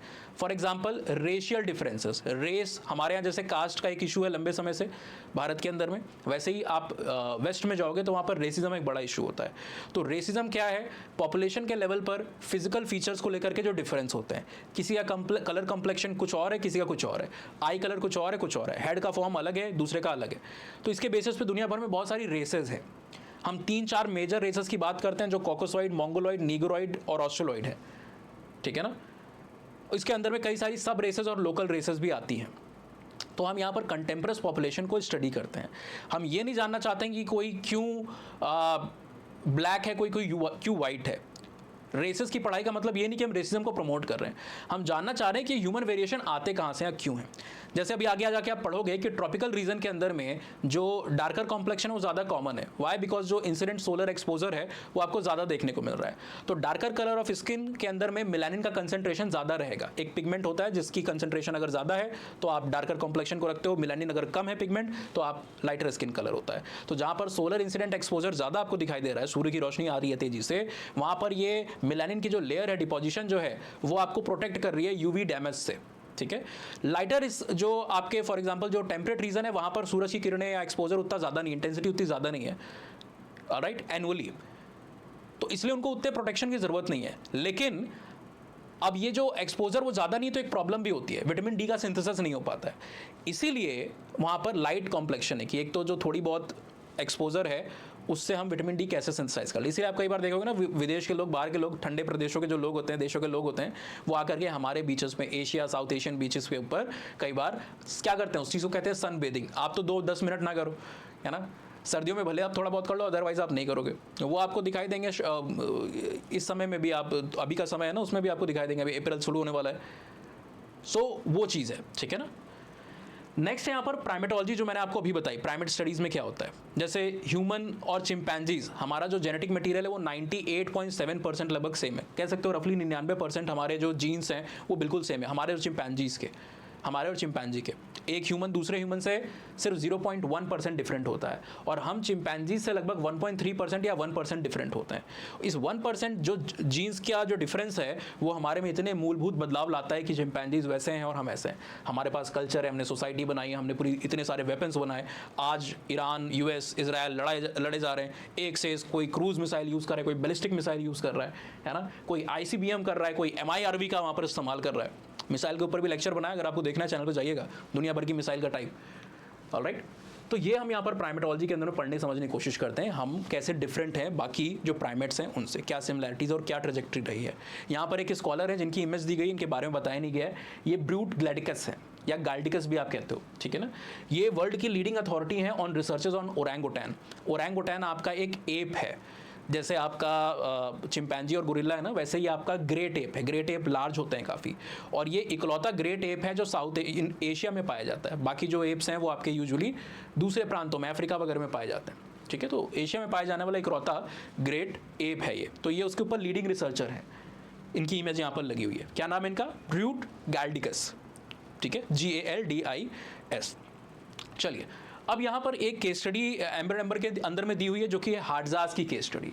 हाडजा एक कम्युनिटी है, एक जैसे हमारे यहाँ पर आप मुंडा रिवोल्ट पढ़े होगे ना हिस्ट्री में, जिसको बिल्कुल भी कुछ नहीं पता उसके हिसाब से मैं बता रहा हूँ। मुंडास की पॉपुलेशन है, गोंड्स की पॉपुलेशन है, संथल की पॉपुलेशन। हमारी प्रेसिडेंट मैडम जो हैं वो संथल कम्युनिटी को बिलोंग करती हैं। 1857 के रिवोल्ट के पहले संथल रिबेलियन आपको देखने को मिला। नॉर्थ ईस्ट में नागाज हैं, साउथ में टोडाज हैं, ऊपर आप जाओगे तो किन्नौर, जो किन्नौरी ट्राइब वो आपको दिखाई देती है, जो बकरवाल्स हैं वो आपको दिखाई देते हैं, गड्डीज की पॉपुलेशन दिखाई देती है, ठीक है ना, लेपचास की पॉपुलेशन दिखाई देगी, वेस्ट में राइकास की पॉपुलेशन दिखाई देगी आपको। तो अलग अलग रीजन में डोम्स की पॉपुलेशन वहाँ पर दिखाई देगी जो एक समय पे क्रिमिनल ट्राइब थे। इसके अलावा वेस्ट पार्ट के अंदर में आपको और भी कई पार्ट, ईस्टर्न में महालीस की पॉपुलेशन दिखाई देती है। बहुत सारी ट्राइब्स है भारत में, 715 से ज़्यादा शेड्यूल ट्राइब है जिनको रिकॉग्नाइज करता है कॉन्स्टिट्यूशन। जिनको रिकॉग्नाइज नहीं करता, जो डिमांड कर रहे हैं उनका नंबर मिलाओगे तो प्रॉब्लली 1000 के ऊपर चला जाएगा। तो वैसे ही अफ्रीका की एक ट्राइब है हाडजा, और ये बहुत ही सिंपल ट्राइब है। मतलब सिंपल प्रिमिटिव ट्राइब का मतलब क्या है यहाँ पर कि ये फोरेजिंग के मेथड के ऊपर डिपेंड करते हैं, हंटिंग गैदरिंग करते हैं। जब आप देखोगे ना तो सिर्फ हमारा बायोलॉजिकल इवोल्यूशन नहीं हुआ है, हमारा कल्चर का भी इवोल्यूशन हुआ है। शुरुआती समय में एक समय पे सारे लोग हंटिंग गैदरिंग के ऊपर रिलाई करते थे। पुरुष जो होते थे वो हंटिंग करते थे, मेल हंटिंग करता था, और ये आसान नहीं था। बिकॉज आज तो आपके पास जो कुछ कम्युनिटीज़ हंटिंग गैदरिंग कर रही हैं उनके पास स्पीयर्स हैं जिसका एंड जो है वो मेटल का बना हुआ है, भाले वगैरह हैं, धनुष बाढ़ है ना। पर उस समय सिंपल स्टोन टूल थे। सोचो आप पत्थर से उतने बड़े वुली मैमथ को, एक बड़ा सा जानवर, उसको कैसे हंट करोगे आप? और आपका दिमाग भी अभी उतना ज़्यादा डेवलप नहीं हुआ है, कल्चर भी उतना ज़्यादा डेवलप नहीं हुआ है, तो बहुत डिफिकल्ट टास्क था। मेन इसमें जाते थे, पार्टिसिपेट करते थे, ठीक है। और विमेन जो है वो गैदरिंग करती थी। गैदरिंग मतलब नट, ट्यूबर, बेरीज, ये सब आसपास में पड़ी हुई है घर के आसपास में, आपके एरिया के पास। तो आप बच्चों का ख्याल रख रहे हो घर पे, और उसके साथ साथ में ये सारी चीज़ें उसको आप कलेक्ट भी कर रहे हो, उठा करके आप अपने पास में ला करके रख रहे हो, करेक्ट। तो ये आपका हंटिंग एंड गैदरिंग था। बाद में फिर पेस्टोरलिज्म आया, जब एनिमल को डोमेस्टिकेट करना शुरू किया। फिर नियोलिथिक रिवोल्यूशन जब आई तो आपने क्रॉप को वहाँ पर उगाना, ग्रो करना शुरू कर दिया, ठीक है। फिर इंडस्ट्रियल रिवोल्यूशन आई, मॉडर्न टाइम्स आ पाया। तो इकोनॉमी जो हमारे हैं, इकोनॉमिक मीन्स हैं सब्सिस्टेंस के, गुजारा करने के, उसका भी इवोल्यूशन हुआ है। तो हाडजाज एक बहुत प्रिमिटिव सोसाइटी है, ये अभी भी हंटिंग गैदरिंग के ऊपर रिलाई करती है। इनके ऊपर एक रिसर्चर्स है जिनका नाम है एलाइशा क्रेडेंडन, इन्होंने रिसर्च की। ये रिसर्च आपकी जो है ये 2004 में शुरू होती है, 10 ईयर्स की इनके ऊपर रिसर्च है, ठीक है ना। शुरुआत में जब ये रिसर्च करने जाती हैं तो बेसिकली इनका मकसद जो होता है वो ये है कि जो विमेन की रिप्रोडक्टिव कैपेसिटी है और उनकी जो डाइट है उसके बीच में एक रिलेशनशिप को स्टडी करने की कोशिश कर रही थी क्रेडेंडेंस मैम जो है, जैसा कि आपके किताब में लिखा है एम्बर नंबर में। लेकिन बाद में इनको समझ में आता है कि यहाँ पर सिर्फ बायोलॉजिकल एंथ्रोपोलॉजिस्ट के तौर पे पढ़ाई करना, स्टडी करना वो काफ़ी नहीं है। कल्चरल स्टडी भी वहाँ पर इनकॉर्पोरेट करनी होगी अगर इनको पूरी तरीके से सारे हाडजा की सोसाइटी को समझना है, ऐसी प्रिमिटिव सोसाइटी को समझना है, ठीक है ना। तो ये कहती है कि मैं यूज़ कर रही हूँ एक अप्रोच जिसको बायोकल्चरल अप्रोच कहते हैं। एंथ्रोपोलॉजी बड़ी यूनिक है। हम बायोलॉजी तो पढ़ते हैं लेकिन हम उसको आइसोलेशन में नहीं पढ़ते हैं, हम कल्चर के साथ जोड़ के पढ़ते हैं। बायोलॉजिकल एंथ्रोपोलॉजी नहीं, हम बायोकल्चरल एंथ्रोपोलॉजी के ऊपर फोकस करते हैं, क्योंकि बायोलॉजी और कल्चर आपस में जुड़े हुए हैं। आगे जैसे जैसे आप जाओगे ना तो ये रिलेशनशिप आपको पता चलेगी। मैं एक सिंपल चीज़ आपको बताता हूँ, डाइट जो है, किस तरीके का खाना पसंद करते हो, नॉन वेज, वेज। अब नॉन वेज में भी आप क्या खाते हो क्या नहीं खाते हो, ट्यूबर्स है, बेरीज है, ये सब क्या है, ये कल्चर का पार्ट है। आपकी डाइट जो है, खुराक जो आपकी है वो कल्चर का पार्ट है, ठीक है। शुरुआत के समय में जो हमारी डाइट थी वो थोड़ी सी हार्ड हुआ करती थी, it was hard to process it, ज़्यादा फाइब्रस हुआ करती थी। फायर की डिस्कवरी नहीं हुई थी, हम फूड को कुक करके नहीं खाते थे, इसीलिए हमारे जॉज के अंदर में बहुत ताकत की ज़रूरत थी ताकि हम उस डाइट को कंज्यूम कर सकें, सही तरीके से प्रोसेस कर सकें, मैस्टिकेशन कर सकें, चबा सके उसको। तो बड़े बड़े जॉज होते थे, बड़ी बड़ी जॉ की मसल्स होती थी, मासीटर टेम्पोरलिस जो मसल होती है आपकी, बड़ी बड़ी मसल होती थी, और इन मसल्स को अटैच करने के लिए, फिक्स करने के लिए कई सारी अटैचमेंट साइट होती है, जैसे ऊपर ये उभरा होता था, बहुत ऊपर से ऐसा निकला होता था। मार्वल की कोई मूवी है ना, उसमें टेजर फेज या कुछ होता है तो उसके सर पे जैसा होता है ना, वैसा ही आपको सर पे दिखाई देता, तो उसको सजाइटल कील बोला जाता था, ठीक है ना, या सजाइटल क्रेस्ट भी बोला जाता था, मसल को अटैच करने की साइट थी। तो जॉ भी बड़े बड़े मैसिव, आप कभी देखना चिंपैंजीज को, गोरिल्लाज को, हेड जो है, जो सर है वो छोटा है और फेस जो है वो बड़ा है, जॉ बहुत बड़े बड़े ब्रॉड आपको दिखाई देते हैं, सामने की तरफ मुंह मजल की तरफ निकला हुआ है, ठीक है। फिर हमने फायर की डिस्कवरी की। फायर की डिस्कवरी हुई तो कुक्ड फूड खाने लगे, नरम हो गया, सॉफ्ट हो गया, प्रोसेस फूड खाने लगे। अब हमें उतने जॉ स्ट्रांग नहीं चाहिए थे, ऑलराइट। इसीलिए ग्रेजुअली क्या है, हमारा जो फेशियल कंटोर है श्रिंक होता गया, और जो फूड से, कुक्ड फूड से, मीट से हमें जो न्यूट्रिशन मिल रहा है उससे हमारी जो क्रेनियल कैपेसिटी है वो बढ़ रही। तो सर हमारा बड़ा हुआ है। हमारे एंसेस्टर्स और आज के एप्स के बीच में क्रेनियल कैपेसिटी 450 क्यूबिक सेंटीमीटर थी, हमारे बीच में वो 1400 क्यूबिक सेंटीमीटर आपको दिखाई देती है, ठीक है, एवरेज ह्यूमन पॉपुलेशन में। तो कितनी, लगभग 3 गुना से भी ज़्यादा बढ़ गई, इतना ज़्यादा। और फेस हमारा श्रिंक कर गया, ये जॉज हमारा छोटा हो गया। तो क्या है, कल्चर के अंदर में जो चेंज आया, यानी कि आपकी डाइट के अंदर में, फायर की डिस्कवरी भी क्या है, कल्चर का एक चेंज है। ये कल्चर के चेंज ने आपके बायोलॉजिकल चेंज को ट्रिगर किया, बायोलॉजिकल चेंज को ट्रिगर किया। I hope that's clear. तो वहीं यहाँ पर बता रही है कि हम बायोकल्चरल अप्रोच यूज़ करनी पड़ेगी। और जब इन्होंने बायोकल्चरल स्टडी की इनकी सोसाइटी में, तो उन्होंने बड़ा यूनिक चीज़ को देखा। इन्होंने देखा कि मॉडर्न सोसाइटी को तो छोड़ो, जहाँ पर बच्चे पूरी ज़िंदगी हो सकता है कुछ ना करें, पूरी तरीके से पेरेंट के ऊपर 20-20 साल के हो गए पर प्लेट नहीं रखी जाती अपनी, है ना, पेरेंट्स के ऊपर, बड़े भाइयों बहनों के ऊपर प्लेट रख दो, खाना लेते आओ, दे दो, पूरी तरीके से रिलायड है, ऐसी उनकी अपब्रिंगिंग है। लेकिन ये हार्डजास के बीच में इन्होंने देखा तंजानिया के अंदर में कि as early as age of 3 to 4 years बच्चे अपना खुद का काम कर रहे हैं, इनफैक्ट अपना खुद का खाना वहाँ पर फेच कर रहे हैं। और खाना, ये हंटिंग गैदरिंग सोसाइटी है, तो शिकार करना है आपको, तो बच्चों को उनके एज के अप्रोप्रिएट 3-4 साल के अंदर में ही छोटी सी धनुष बाढ़ दे दी जाती है। अब उससे बड़े जानवरों को तो शिकार नहीं कर सकते, लेकिन आसपास के सेफ एरिया में under the supervision of some adult जो उसको निगरानी करता रहेगा दूर से, ऐसा नहीं साथ साथ में चलेगा, दूर से निगरानी कर रहा है। और बच्चे छोटे मोटे जो जानवर से, जो बर्ड्स हैं, जो कुछ रेप्टाइल्स हैं, जो लिजर्ड्स होती हैं, गलेगोज हो गए ना, इस तरह के जो स्क्विरल लाइक एनिमल्स है, प्राइमेट्स होते हैं, उनको वहाँ पर मार रहे हैं और अपना खाना खुद लेकर के आ रहे हैं। तो एक तरीके से हेल्प कर रहे हैं मदर की वहाँ पर। तो एक जो डाटा इन्होंने शेयर किया क्रिटेंडन मैडम ने, वो क्या बता रही है, 75% जो फूड है ना चिल्ड्रन को जो दिया जा रहा है वो खुद फेच कर रहे हैं। 6 साल की उम्र तक जो बच्चे यहाँ पर खाना जो सोसाइटी के अंदर में आ रहा है, 75% खाना वो खुद वहाँ पर लेकर के आ रहे हैं, कॉन्ट्रीब्यूट कर रहे हैं, इतनी अर्ली एज से। और ये चीज़ शुरू हो जाती है by the age of 3-4 year. 50% खाना वो जो अपनी नीड है उसको 3-4 साल तक खुद ही वहाँ पर निकालने लग रहे हैं। तो बड़ा अलग है। इन्होंने कंपेयर किया कि जो कुंगशान की कम्युनिटी है या कालाहारी के जो पीपल हैं, लोग जो हैं, साउथ अफ्रीका की तरफ आप जाओगे, वहाँ पे जो सोसाइटी में लोग हैं, उनके बीच में ऐसा नहीं है। क्यों? बिकॉज प्रीडेटर डेंस एरिया है वहाँ पर, शिकारी काफ़ी, मतलब शिकारी हाँ काफ़ी सारे हैं, बड़े जानवर हैं, खतरनाक जानवर हैं, थ्रेट हो सकता है, तो वहाँ पर ये चीज़ पॉसिबल नहीं है। तो ये इनकी वो उम्र जिसमें इनको खेलना कूदना चाहिए, ये एक तरीके से इकोनॉमी के अंदर में कंट्रीब्यूट कर रहे हैं, लेकिन ये इनके लिए एक तरीके से खेलने जैसा इवेंट है, ठीक है ना, रिक्रिएशनल इवेंट है। आप हमारे सोसाइटी में बच्चों को देखते हो, बचपन में गेम खेलते हैं, इसको घर घर कहते हैं, बच्चे कुकिंग कर रहे हैं प्लास्टिक के बर्तन लेकर, ये लोग असली में वो काम कर रहे हैं। तो इनके लिए एक तरीके से रिक्रिएशन और एंटरटेनमेंट भी यही है, और साथ ही साथ में इकोनॉमिक कंट्रीब्यूशन भी है। ये क्यों हो रहा है? इन्वायरमेंट का इन्फ्लुएंस है। जिस तरीके का इन्वायरमेंट, जिस तरीके की सिचुएशन, उसके हिसाब से इंडिविजुअल वहाँ पर काम कर रहे हैं, ठीक है ना। I hope that's clear. यहाँ पर इस केस स्टडी के बाद हमने बायोलॉजिकल एंथ्रोपोलॉजी पढ़ लिया, एथनोलॉजी वगैरह पढ़ ली। एम्बर एंड एम्बर में अगली जो हमारी फील्ड है वो हमें समझाई गई है, जो कि है आर्कियोलॉजिकल एंथ्रोपोलॉजी। आर्कियोलॉजी हमारे पास्ट के मटेरियल को पढ़ती है, पॉटरी हो गया, स्टोन टूल्स हो गए, कोई पेंटिंग की है पास्ट की ह्यूमन सोसाइटी ने, उससे समझने की कोशिश करती है कि उनकी लाइफ कैसी थी। बिकॉज पेंटिंग में आप 2 चीज़ें ही दिखाओगे, या तो जो आप इमेजिन कर रहे हो, है ना, जो है नहीं, असली नहीं है, और जो या तो आप जानते या करते हो, 2 चीज़ें दिखाओगे। तो इसके बेसिस पे हमें आइडिया लग जाते हैं कि लोगों की एस्पिरेशन क्या थी, क्या सोचते थे, क्या उनके लिए एक उनकी आइडिया से मिथ थे, उनका वर्ल्ड कैसा था, और क्या उनके लिए रियलिटी थी, है ना। तो कई सारी जो पेंटिंग्स आप देखोगे, चाहे इंडिया में भीमबेटका हो, चाहे बाहर लास्कॉक्स हो, अल्टामीरा हो यूरोप के अंदर में, तो वहाँ पर डेली लाइफ की एक्टिविटीज़ को, सिंगिंग, कम्युनल डांसेस को दिखाया गया है, हंटिंग करते लोगों को दिखाया गया है, कम्युनल फाइट्स को दिखाया गया है, हनी कलेक्ट करते हुए दिखाया गया है लोगों को। तो सिंपल काम करे, तो उससे हमें पता चलता है एक तरीके से हमारे लिए डॉक्यूमेंट्री है। हमें पेंटिंग से पता चल रहा है कि पास्ट का ह्यूमन क्या एक्टिविटीज़ करता था, और कुछ चीज़ें जो है उनके ड्रीम से जुड़ी हुई हैं, जो असली नहीं है ना। So that is how we understand the things. अब अच्छा, हमें कैसे पता चलेगा कि ड्रीम से जुड़ी हुई असलियत नहीं थी? कई जगहों पे उन्होंने ऐसे फिगर्स बनाए हैं जो कि आधे इंसान है और आधे जानवर हैं। तो ये इनका एक तरीके से क्या है, इमेजिनेशन था। कैसे आप कह सकते हो इमेजिनेशन है? बिकॉज हमें जो हज़ारों लाखों फॉसिल्स मिले हैं दुनिया भर से, उसमें ऐसा कोई भी स्केलेटन रिमेन नहीं है जो आधा इंसान है और आधा जानवर की तरह दिखाई देता है। बेस्ड अपॉन दैट हम इस तरह की कंक्लूजन पहुंचते हैं। तो आर्कियोलॉजी भी हमें बहुत हेल्प करती है। प्री हिस्ट्री की स्टडी है। प्री हिस्ट्री वो टाइम पीरियड जब आपके रिटन रिकॉर्ड्स नहीं एग्जिस्ट करते थे, तो वहाँ पर हमारी सारी स्टडी मटीरियल कल्चर के ऊपर डिपेंड करती है। ठीक है, लोगों के बारे में हम जानने की कोशिश करते हैं। Ancient pottery, tool, in fact even garbage से आपको ये पता चलता है कि उनके डेली लाइफ में चीज़ें क्या यूज़ होती थी।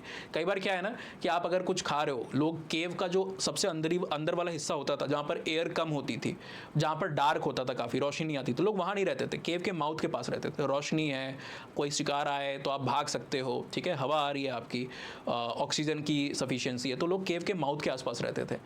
अब जो भी वो कंज्यूम कर रहे हैं, हंट करके ला रहे हैं जानवर को, पका के खा रहे हैं, बिना पकाए खा रहे हैं, जो रिमेन्स होते तो अंदर कई बार फेंक देते थे, और ये अंदर एक तरीके से एक पूरा हीप बन जाता था, है ना, पहाड़ी बन जाती है। दिल्ली में जैसे था ना, वो अभी रेखा गुप्ता जी ट्रोल हो रही थी, गायब कर दिया उन्होंने, तो उस तरीके से पहाड़ी बन जाती है आपके जो चीज़ों को खाते हैं उसके हीप्स की।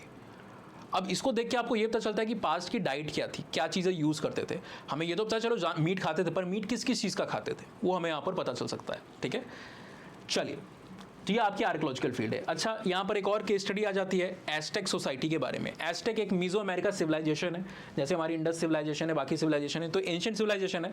ये हमारी एक लगभग 14, 15, 16 सेंचुरी के आसपास में जो एस्टेक की सोसाइटी थी, एक मीजो अमेरिकन सिविलाइजेशन था, है ना। तो इस सोसाइटी को कई सारे लोग ने स्टडी किया है और इसकी एक ऐसी इमेज को पोर्ट्रे किया है कि यहाँ पर जो इनइक्वालिटी थी, जो एलिट्स थे, वो बहुत सोसाइटी एडवांस कर गई थी और उसका फ़ायदा लोगों को मिलेगा। Anthropology, even social sciences, sociology में एक चीज़ होती है ना, हम कहते हैं कि जो इनइक्वालिटी है, असमानता है, इसके फ़ायदे हैं। यूजुअली आप इनइक्वालिटी को बैड टर्म्स में देखते हो, लेकिन इस फील्ड में, सोशल साइंसेज में, हम कहते हैं कि इनइक्वालिटी के फ़ायदे भी होते हैं, है ना। ये लोगों को एनकरेज करती है, इंसेंटिवाइज करती है कि आप बेटर करो। फॉर एग्जाम्पल, अगर पांडव ब्रदर हैं 5 और उसमें से अर्जुन सबसे बेटर आर्चर है और वो गया, उसने सारे शिकार खुद ही ले आए, ठीक है, लेकिन जब घर आए तो उसको पता चला कि उसको ये सारी चीज़ें शेयर करनी बाकी ब्रदर से भी, जो आराम से बैठ के नेटफ्लिक्स देख रहे हैं, ठीक है, उनको कुछ नहीं करना था, वो नेटफ्लिक्स देख रहे हैं। तो उसने सोचा कि मेहनत करूं, मैं इतनी स्किल मास्टर की मैं शब्द भेदी बाण चला सकता हूं, सिर्फ साउंड सुनकर मैं टारगेट को हिट कर सकता हूं, और मुझे मिल क्या रहा है, सारी मेहनत मैं करूं फोकट में, उनको सब कुछ मिल रहा है, नेटफ्लिक्स देख रहे हैं बैठ के, है ना। तो इससे क्या है, एनकरेजमेंट खत्म हो जाता है, मोटिवेशन टू डू बेटर खत्म हो जाती है। तो कई सारे सोशियोलॉजिस्ट, एंथ्रोपोलॉजिस्ट जिन्होंने कहा है कि जो इनइक्वालिटी है, जैसे एक डेविस मूरे हाइपोथेसिस है, 2 स्कॉलर हैं, किंग्सले डेविस हैं और विल्बर्ट मूरे हैं, जो इस बात को कहते हैं कि इनइक्वालिटी के फायदे हैं, ये इंसेंटिवाइज करती है, एक फंक्शनल नेसेसिटी है। तो एस्टेक में भी कई लोगों ने इस चीज़ को दिखाने की कोशिश की थी, है ना।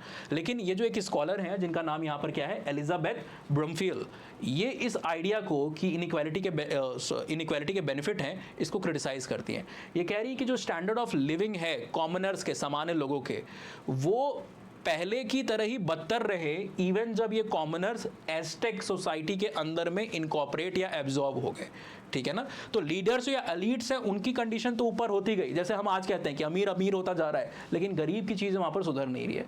एस्टेक के आर्ट वर्क के अंदर में भी डिफरेंस दिखाई देता है। एक जो एलीट्स का आर्ट वर्क है या जो रॉयल आर्ट वर्क है, उसको आप देखोगे ना, जो कैपिटल आर्ट है, ठीक है ना, उस कैपिटल आर्ट में विमेन आपको दिखाई दे रही है नील करते हुए, काम कर रही हैं, मजदूरी कर रही हैं, क्योंकि वहां पर वो दिखाया गया कि it is appropriate to do so. Male control men dominant society है, तो women is suppose to work only, ठीक है। तो उनकी आर्ट में भी ऐसे ही दिखाया गया, रॉयल आर्ट के अंदर में, कैपिटल आर्ट के अंदर में। लेकिन जो कॉमनर्स की आर्ट है, उसके अंदर में women are shown standing firmly and they are resisting the ruler status, ठीक है। एग्जैक्ट जो वर्ड है वो भी मैंने यहाँ पर दिखा हुआ है, इसको मैंने डाल दिया हुआ है। एग्जैक्ट जो वर्ड है एम्बर एंड एम्बर के, वो भी हमने यहाँ पर डाले हुए, जिसको आप रेफर कर सकते हो। तो ये आपकी आर्कियोलॉजिकल फील्ड हो गई, और आर्कियोलॉजी के थ्रू ही हम ऐसी पास्ट सोसाइटीज़ को स्टडी करते हैं, उनके ऊपर जो कंक्लूजन्स है उसको हम बनाते हैं, ठीक है। नेक्स्ट यहाँ पर अब हमारा फिजिकल हो गया, बायोलॉजिकल हो गया, आर्कियोलॉजिकल हो गया, आता है लिंग्विस्टिक एंथ्रोपोलॉजी या anthropological linguistic.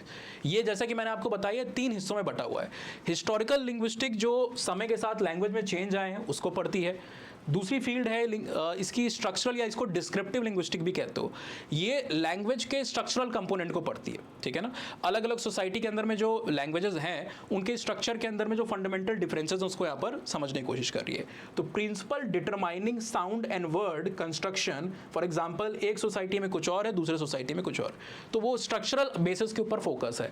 Then socio linguistic और एथनो लिंग्विस्टिक है, जो कि मानता है कि लैंग्वेज का एक सोशल और कल्चरल कॉन्टेक्स्ट भी है, यानी कि किस किस सिचुएशन में आप बात कर रहे हो, किससे बात कर रहे हो, उसका स्टेटस क्या है, अमीर है गरीब है, उसका जेंडर क्या है, आपकी और सामने वाले की पढ़ाई क्या है, ये सारी चीज़ आपके लैंग्वेज और लैंग्वेज के यूज़ को डिटरमाइन करती है। एक सिंपल सा एग्जांपल जो मैं अक्सर क्लास में यूज़ करता हूँ कि जो स्टेटस है ना हमारे दिमाग में सबकॉन्शियसली फीड किया गया है, सबकॉन्शियसली हमारे दिमाग में है और हमें कॉन्शियसली उसको यूज़ करने की ज़रूरत नहीं पड़ती है। आप हाईवे पे ट्रैवल करके जा रहे हो, ठीक है ना, दिल्ली आगरा या लखनऊ आगरा एक्सप्रेसवे पे आप ट्रैवल कर रहे हो, या जो मुंबई वाला बना है मुंबई दिल्ली एक्सप्रेसवे उस पर आप ट्रैवल कर रहे हो, कोई ढाबा मान लीजिए आपको, ऐसे तो एक्सप्रेसवे पे ढाबे टाइप तो नहीं होते हैं ट्रेडिशनली, पुराने ज़माने के समय में जो आपको ढाबे कन्वेंशनल दिखाई देता है, आजकल तो फूड कोर्ट्स और ये सारी चीज़ें होती है, तो ढाबे आपको दिखाई दिया। अब ढाबे पर आप वहाँ पर हो, एक वहाँ पर कोई मान लीजिए आप लॉयर हो और आपको कोई जज आता हुआ दिखाई देता है डिस्ट्रिक्ट कोर्ट का, या तो उसको आप तुरंत एड्रेस करोगे, अरे सर सर सर आपको क्या चाहिए, माय लॉर्ड मैं आपके लिए लेके आता हूँ, भाग के लेके आता हूँ। क्यों? बिकॉज स्टेटस आपके दिमाग में है ना कि हाँ ये हायर पेडिस्टल पे एलीट है ये, और सामने जो बच्चा वहाँ कोई काम कर रहा है उसको आप क्या करो, छोटू ही धरा। दोनों का आपने यूज़ नहीं किया नाम, एक को आप एडुलेशन दे रहे हो, रिस्पेक्ट दे रहे हो, रिगार्ड दे रहे हो, हाई लेवल टर्म्स यूज़ कर रहे हो, और एक को आप वहाँ पर छोटू कह रहे हो। तो ये इनइक्वालिटी हमारा स्टेटस के हिसाब से हमारी भाषा के अंदर में दिखाई देती है। सिचुएशन के हिसाब से भी आप समझ लो, आप आईपीएल चल रहा है, आईपीएल के ग्राउंड में हो, तो आपसे एक्सपेक्टेशन है कि आप वहाँ पर चीयर करो। ऐसे डल बैठे रहोगे तो कोई आपको पसंद नहीं करेगा। Expected to cheer things up, है ना, जॉय करो, खुशी करो, मजे करो। लाइब्रेरी में अगर आप वो सेम चीज़ करोगे तो आपको डांट पड़ेगी, वहाँ पर you are suppose to be silent, read, है ना। तो सिचुएशन के हिसाब से, बाकी वेरिएबल्स के हिसाब से हमारी लैंग्वेज बोलती है। तो सोशल लिंग्विस्टिक, एथनो लिंग्विस्टिक, ये चीज़ को यहाँ पर पढ़ती है। एक नेक्स्ट यहाँ पर केस स्टडी आ जाती है जो कि टिमोथी ब्रोमैक की स्टडी है। ये अपने लाइफ के इनिशियल केस स्टडी जो है यहाँ पर, उसमें बताया गया है कि अपने लाइफ का जो इनिशियल ट्रेजेक्ट्री है उसके एक एनेक्डोट को शेयर करती हैं, sharing an anecdote of the early life. तो स्कॉलर यहाँ पर, इनके जो पेरेंट्स हैं, इनको लुई लीकी के पास ले जा रहे हैं। लुई लीकी एक तरीके से आर्कियोलॉजी की दुनिया में प्रोबेबली शाहरुख खान समझ लो आप, बहुत फेमस हैं। मतलब एक अच्छी सी इमेज दी है, मैं उसको अटैच नहीं कर पाया, मैं कोशिश करूँगा अगले लेक्चर में इनकॉर्पोरेट करने की। तो आप देखो कि पहले के समय में भाई इतने पढ़े लिखे लोग, विद्वान लोग, लैंप लगा के कहीं पे अफ्रीका में कहीं किसी सोसाइटी में बैठ करके चीज़ों को, आर्कियोलॉजिकल रिकॉर्ड, कल्चरल रिकॉर्ड्स को वहाँ पर एनालाइज कर रहा है। ये लाइफ थी भाई, है ना। कोई पॉल्यूशन नहीं, कोई अल्ट्रेशन नहीं, नेचर के पास हो, आप चीज़ों को पढ़ रहे हो, दुनिया को जान रहे हो, समझ रहे हो। आज तो हम एआई के ज़माने में सारी नॉलेज है हमारे पास, एक्सेस सबका है, लेकिन इंटरेस्ट नहीं है कुछ जानने में, क्यूरोसिटी वहाँ पर ऑलमोस्ट खत्म हो चुकी है। तो इनको समझ में नहीं आता है why they are taking him to the seminar, या लुई लीकी के पास ले जा रहे हैं, उनके लेक्चर को अटेंड करने के लिए ले जा रहे हैं, लेकिन बाद में इनकी लाइफ को पूरी तरीके से वो इन्फ्लुएंस करता है। देखिए, लंबे समय तक ना जो आर्कियोलॉजिकल रिकॉर्ड्स मिलते थे, फॉसिल रिमेन्स मिलते थे, फॉसिल रिकॉर्ड मिलते थे, उसके अंदर में इस बात को इग्नोर किया जाता था कि समय के साथ साथ जैसे जैसे एज बढ़ती है वैसे वैसे स्केलेटन चेंजेस आते जाते हैं। लेकिन ये जो स्केलेटन चेंजेस है ना, इसकी ट्रेजेक्ट्री ह्यूमंस में अलग होगी और एप्स में या दूसरे जो फॉसिल्स है उसमें अलग होगी। जैसे कई ऑस्ट्रेलोपिथेकस जो है उसके फेशियल ग्रोथ की ट्रेजेक्ट्री ज़्यादा एप लाइक है, यानी जेटिंग टाइप फेस, एक तरीके से बाहर उभार जो है वो आपको दिखाई देगा। लेकिन जो ह्यूमन है उनके फेशियल ग्रोथ की ट्रेजेक्ट्री अलग होती है। तो जब हम फेशियल रिकंस्ट्रक्शन करते हैं तो कई बार ये एरर आपको दिखाई देता है कि फॉर एग्जांपल आपको कोई एंशिएंट फॉसिल मिला और आपने उसी को स्टडी किया, आपने उसको क्या किया, मान लीजिए आपको 6 साल का ऑस्ट्रेलोपिथेकस का फॉसिल मिला और आपने उस एज के हिसाब से जो आपको स्केलेटन रिमेन मिला है उसी के बेसिस पे आपने फेशियल रिकंस्ट्रक्शन कर दिया कि वो कैसा दिखता होगा। अक्सर आप देखते हो ना निएंडरथल की इमेज दिखाई देती है, तो निएंडरथल की असली इमेज थोड़ी ना है, वो फेशियल रिकंस्ट्रक्शन किया गया है। पहले जो मोल्डिंग मेथड्स होते थे, क्ले, इन सब का यूज़ किया जाता था, मैनुअली चीज़ें होती थी। आजकल ये जो मतलब डिजिटल फेशियल रिकंस्ट्रक्शन है, सॉफ्टवेयर का इस्तेमाल आप करते हो फेशियल रिकंस्ट्रक्शन के लिए, ठीक है ना। तो क्या है कि आपने 6 साल के बच्चे का रिमेन मिला और आप उसके बेसिस पे रिकंस्ट्रक्शन कर लिया, पर वो असली नहीं होगा। क्यों असली नहीं होगा?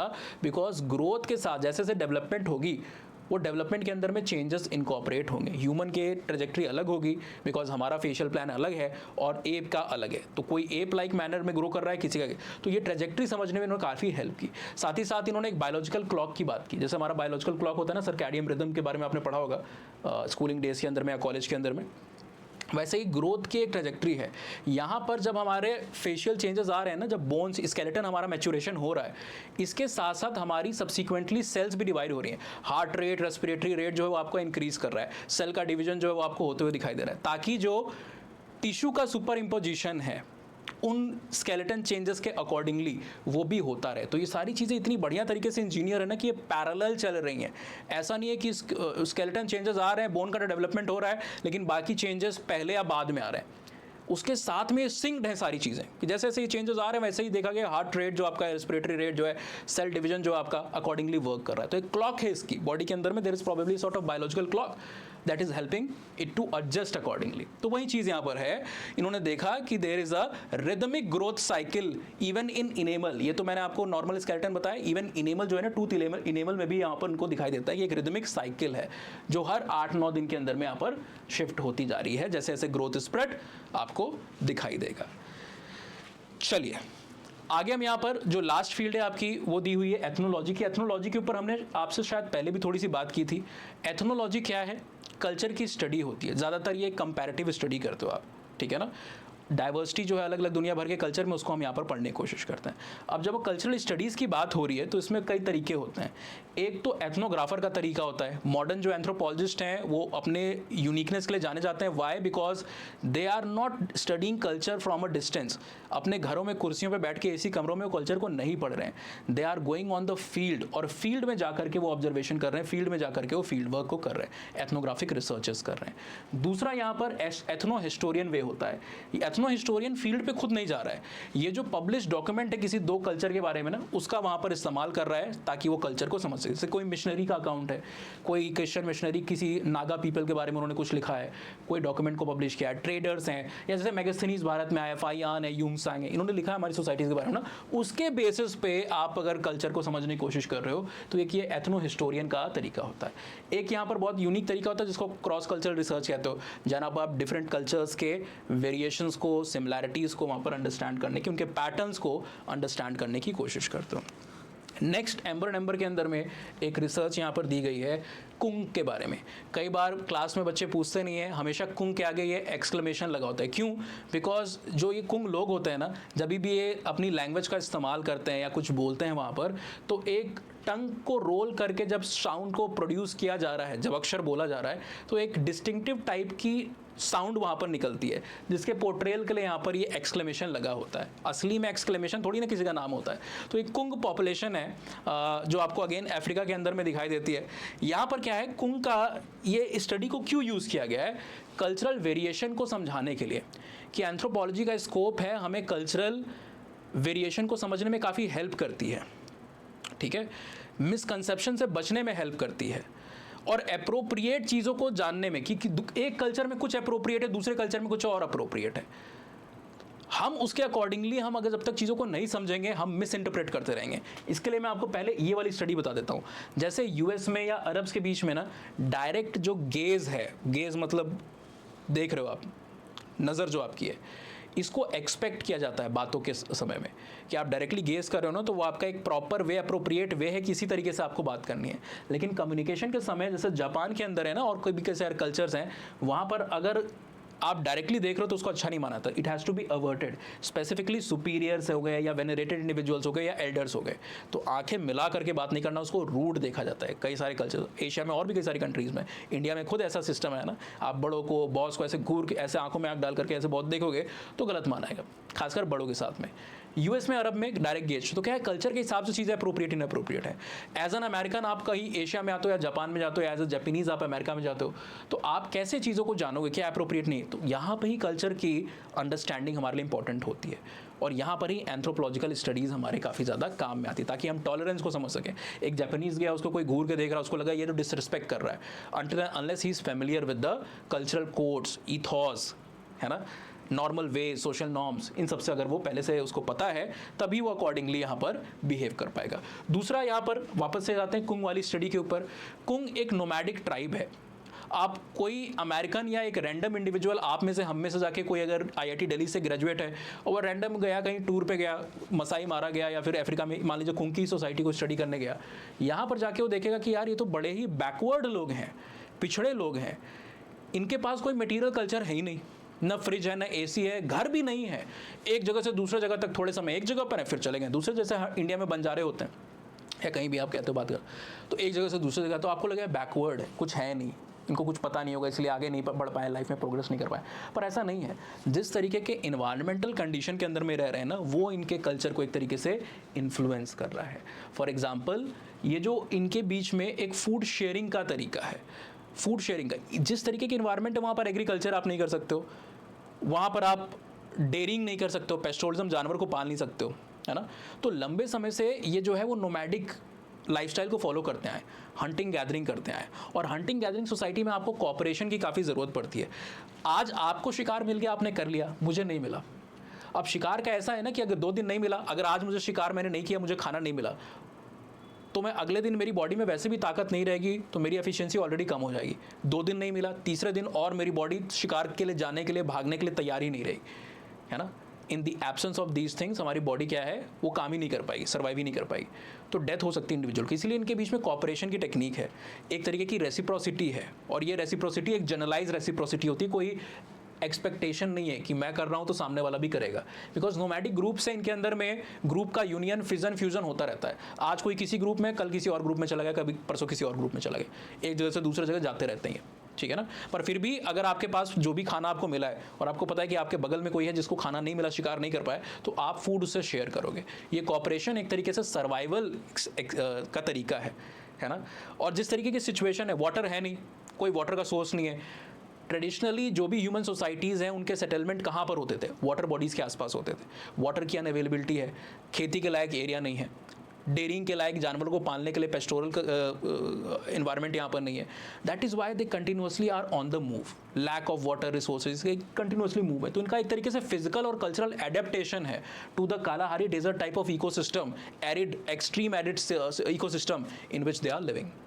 नेक्स्ट हमारी यहाँ पर बात आ जाती है कि हमको कई बार आज के समय में लगता है ना कि हम स्लिम में, क्या है वो बीच में आता है ना, शिल्पा शेट्टी और zero figure, Kareena Kapoor zero figure को सब वो कर रहे थे, रामदेव बाबा भी एक्सरसाइज कैसे पतले हो जाओ, ये हो जाओ। तो हमारी सोसाइटीज़ में क्या है, it is something to be very proud of if you have a very slim body. लेकिन अगर आपको आर्कटिक सर्कल की तरफ भेज दिया जाए, पार करा दिया जाए, तो ये सारा आपका ये जो एक फिक्सेशन है ना, पतला होना, लॉन्ग स्लिम होना, ये सब चला जाएगा। क्यों? बिकॉज वहाँ एक्सट्रीम कोल्ड है, और एक्सट्रीम कोल्ड में अगर आप टॉल हो, काफ़ी लीन हो, ज़्यादा एडिपोसिटी नहीं है, फैट लेयर नहीं है, तो आपको ठंड बहुत लगेगी। फैट एक तरीके से इंसुलेटिंग लेयर की तरह काम करती है, ब्लैंकेट की तरह आपको लपेटे हुए है ना। तो एस्किमोज के बीच में ये एक डिज़ायरेबल फिजिकल एडेप्टेशन है। जो एडिपोसिटी है, स्टर्डी होना, ज़्यादा रोबस्ट होना, ज़्यादा फैट होना है, एडिपोसिटी होना, वो उनको एक्सट्रीम कोल्ड से बचा रहा है। उनके घर जो इग्लू जिस तरीके के बना रहे हैं, करीबू और सील्स की स्किन को अपने कपड़ों के लिए यूज़ कर रहे हैं, ये सब क्या उनका एक फिजिकल, कल्चरल, बायोलॉजिकल एडेप्टेशन है। तो हम सब कहीं ना कहीं क्या देख रहे हैं कि दूसरे की प्रैक्टिस को, दूसरे के आइडियाज़ को, दूसरे के तौर तरीक़ों को हम अपने कल्चर के हिसाब से जज करने लगते हैं। पर एंथ्रोपोलॉजी हमें ये सिखाता है कि आप कॉन्टेक्स्ट को देखना सीखो, है ना। बिना कॉन्टेक्स्ट के कुछ भी इंटरप्रिटेशन, कोई भी जनरलाइजेशन गलत है। इसलिए जब तक आपको कॉन्टेक्स्ट नहीं पता, स्केप्टिसिस्ट रहो, संदेहवादी रहो, कंक्लूजन्स को फॉर्म मत करो। जब आपको पता चल जाए रियलिटी क्या है, उसका फिजिकल एनवायरनमेंट क्या है, उसका कल्चरल नेसेसिटीज़ कैसी है, उसके कोई भी चीज़, तब आप बेहतर तरीके से एक मल्टी डायमेंशनल होलिस्टिक अंडरस्टैंडिंग के क्लोज आ पाओगे। ठीक है, यहाँ पर एक ट्रेजेक्ट्री दी हुई है हमारे जो शुरुआत से लेकर के आज तक हम जो प्रोग्रेस यहाँ पर दिखाए हैं। स्टोन एज के अंदर में स्टिक्स का, स्टोन का इस्तेमाल होता था, हम हंटिंग गैदरिंग करते थे। फायर की डिस्कवरी हुई, हमने वार्मथ मिली हमें, ठीक है ना, हम वहाँ पर कुक करने लगे, हमारी बॉडी के अंदर में कई सारे चेंजेस आए। फिर हमने डोमेस्टिकेशन किया, किसका, एनिमल्स का, खेती करना शुरू कर दिया हमने, प्लांट्स का डोमेस्टिकेशन किया, बड़ी बड़ी मॉडर्न सिटीज़ आई, ठीक है ना, किंगडम्स बड़े बड़े आए, मेडिकल जो साइंस है ये आई, कई सारी इन्फेक्शियस डिजीज़ जिससे हज़ारों लाखों करोड़ों लोग मर जाते थे, वो आज 2 रुपए की, 4 रुपए की, 5 रुपए की एक एंटीबायोटिक से, हाँ एंटीबायोटिक रेजिस्टेंस भी हो रहा है, लेकिन सिंपल, अगर आप बहुत यूज़ नहीं करते, ओवर यूज़ नहीं है पॉपुलेशन के अंदर में, को रेजिस्टेंस नहीं फॉर्म हुई है, तो आप 2 रुपए की एक गोली से उस बीमारी से बच जाते हो जिसका एक समय कोई इलाज नहीं था और जिससे हज़ारों लाखों लोग की वहाँ पर डेथ होती थी। So this was the first lecture. पहला लेक्चर था बेसिक समझाने के लिए, थोड़ा सा हमें यहाँ पर समय लगा, it is almost 1 hour 15 minutes। Second lecture onward जो होगा, आप इस बेसिक को समझ जाओगे तो थोड़ा हमें समय कम लगेगा। लेक्चर कैसा लगा चैट बॉक्स में ज़रूर बताइएगा। फाइल ऑलरेडी मैंने आपको बता दी कहाँ मिलेगी। आप हमारे साथ इंस्टाग्राम पर भी जुड़ सकते हो। आप में से जो बच्चे एंथ्रोपोलॉजी के फाउंडेशन मेंटरशिप बैचेस में इंटरेस्टेड हो, सारा का सारा फाउंडेशन कंटेंट, नोट्स, एनरिचमेंट का notes, test series, answer writing, evaluation, ये सब मेरे द्वारा होती है। क्वेश्चन भी मैं ही दे रहा हूँ, आंसर इवैल्यूएशन भी मैं कर रहा हूँ, मेंटरशिप भी मैं ही आपको प्रोवाइड कर रहा हूँ। कंटेंट जो है वो भी हाईली रिसर्च कंटेंट है जो मैं खुद आपको बना के दूंगा, और फाउंडेशन के भी आपको 1,500 पन्ने के नोट मिलते हैं। एनरिचमेंट के अलग से 100-200 पन्ने के नोट मिलता है।